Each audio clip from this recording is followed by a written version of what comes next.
10 huntresses fought for the ship until a girl warned, "Don't wake him. Your bones are too brittle." The desert wind carried sand like whispers across the abandoned landing site.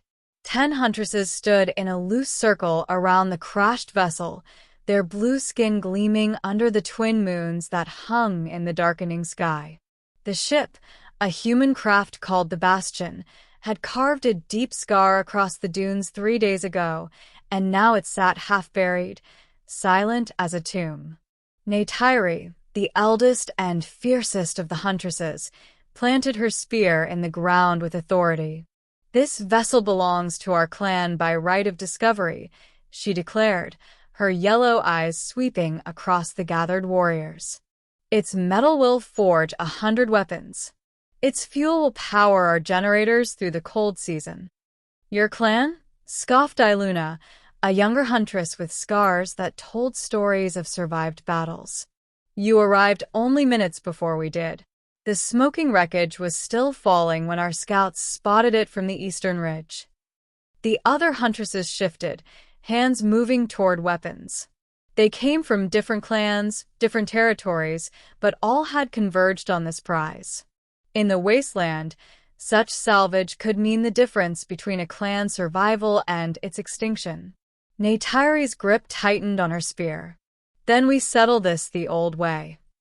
Before another word could be spoken, a small figure emerged from behind the ship's landing gear. She was young, barely 14 cycles, with the same blue skin but eyes that held an ancient weariness. Her name was Kiri, and she was known among the scattered settlements as one who heard things others could not. "Stop," she said quietly, but her voice carried across the sand like a bell's toll. The huntresses turned, some with irritation, others with curiosity. Neytiri's jaw tightened. "Child, this is not your concern. Return to whatever clan claims you before you're caught in the bloodshed." Kiri walked forward, her bare feet leaving small prints in the sand. She carried no weapon, wore no armor, only simple wrappings that marked her as an outsider to their warrior ways. She stopped at the edge of their circle and looked up at the ship's dark hull. "There's someone inside," she said. Iluna laughed. "We checked. The vessel is empty. The humans fled or died in the crash." "Not all of them." Kiri's gaze remained fixed on the ship's sealed emergency hatch. "One remains, and he's sleeping." A third huntress, Rayala, stepped forward. Her braided hair was threaded with bone charms. "Then we'll drag him out and trade him for supplies at the border stations. Human prisoners fetch high prices." "Don't wake him," Kiri said, and now her voice held an edge that made even Neytiri pause. "Your bones are too brittle." Silence fell over the gathering. It was an insult, or would have been, if not for the genuine concern in the girl's eyes. Huntresses prided themselves on their strength, on bones reinforced with the mineral-rich diet of their world, on bodies trained from childhood to endure and conquer. "Watch your tongue, child," Neytiri warned, but uncertainty flickered across her face. Kiri turned to face them fully. "I don't say it to offend. I say it because I can feel him dreaming in there. His dreams are red. Hot. Angry. He's not like other humans. All the more reason to claim him now, while he's vulnerable," said Iluna, moving toward the hatch. "Wait." Neytiri held up a hand, studying the girl more carefully. "You're one of the listeners, aren't you? The ones who hear the planet's voice." Kiri nodded slowly. "And right now, the sand itself is afraid of what's in that ship." The huntresses exchanged glances. They were warriors, yes, but they were not fools. The listeners were rare, their warnings often cryptic, but never without reason. Still, the prize was too great to abandon on the words of a child. "Then we'll be careful," Neytiri decided. She gestured to 2 of her clan sisters. "Nyla, Syra, open the hatch slowly. The rest of you, weapons ready." Kiri backed away, shaking her head. You don't understand. He's not sleeping because he's wounded. He's sleeping because they made him sleep. The humans, they locked him in there on purpose. More reason to see what they feared, Rayala said, excitement glinting in her eyes. The two huntresses approached the hatch, their strong fingers finding purchase in the emergency release. Metal groaned. The seal broke with a hiss of escaping atmosphere, cold air rushing out into the desert heat. The huntresses strained, muscles corded beneath blue skin, and the hatch slowly opened. Darkness yawned within. Then movement, subtle, like a predator's eye opening in its den. A figure emerged from the shadows. He was human, but unlike any they had seen. Taller than even their tallest warriors, his body was encased in black armor that seemed to drink in the moonlight.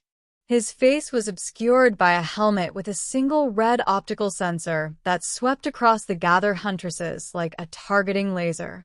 Warning, came a synthesized voice from the armor speakers. Weapon systems online.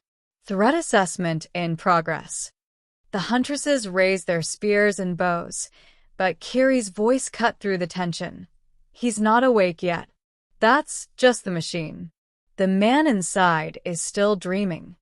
The armored figure stepped fully out of the ship, and they saw it then. The restraints that had been torn from the inside of the hull, the scoring marks where something impossibly strong had clawed its way free. This was no ordinary human. This was something the humans had created and then feared so much they'd locked it away. Neytiri's instinct screamed at her. She had survived 3 decades of hunting because she knew when to fight and when to flee. This was a fleeing moment. Fall back, she commanded. But Iluna, driven by pride or greed, loosed an arrow. It flew true, striking the armor's chest plate, and shattered like glass against stone. The red sensor focused on her. The figure's head tilted. Hostile action detected. The armor intoned. Engaging combat protocols. Initiating wake sequence. Kiri's voice rose to a shout. Run. The huntresses scattered as the figure's armor began to glow with internal heat. Steam rose from the joints. Inside the helmet, they could hear it now, a human voice, rough with sleep and rage, beginning to stir. Neytiri grabbed Kiri's arm as she ran past. What is he? A weapon. Kiri gasped as they fled across the dunes, the other huntresses streaming around them. Behind them, a roar split the night, purely human, but filled with such fury that it seemed to shake the very sand. The humans made him to fight their wars. Then they couldn't control him. So they put him in that ship and crashed it here, hoping the wasteland would be his tomb. The 10 huntresses ran until their lungs burned and their legs trembled. When they finally stopped, high in the rocky hills far from the landing site, they looked back to see flames rising from where the ship had been. The figure stood silhouetted against the fire, a dark god surveying a new domain. Neytiri released Kiri's arm and knelt in the sand, catching her breath. Around her, the other huntresses did the same, enemies moments ago, now bound by shared survival.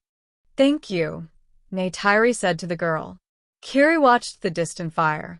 Thank me by spreading the word. Tell every clan, every settlement, stay away from the landing site. Let him have his territory. Maybe, if we're lucky, he'll stay asleep again. But if anyone wakes him further... She didn't need to finish. They all understood now. Their bones, for all their strength, were indeed too brittle for this fight. The huntresses dispersed into the night, each returning to their clans with the same message. The ship was claimed, not by any of them, but by something far more dangerous. And in the wasteland, a new legend was born, of the sleeping warrior in black armor and the girl who saved 10 huntresses from their own pride. The desert wind continued to blow, carrying sand and secrets, as the twin moons watched over a world forever changed.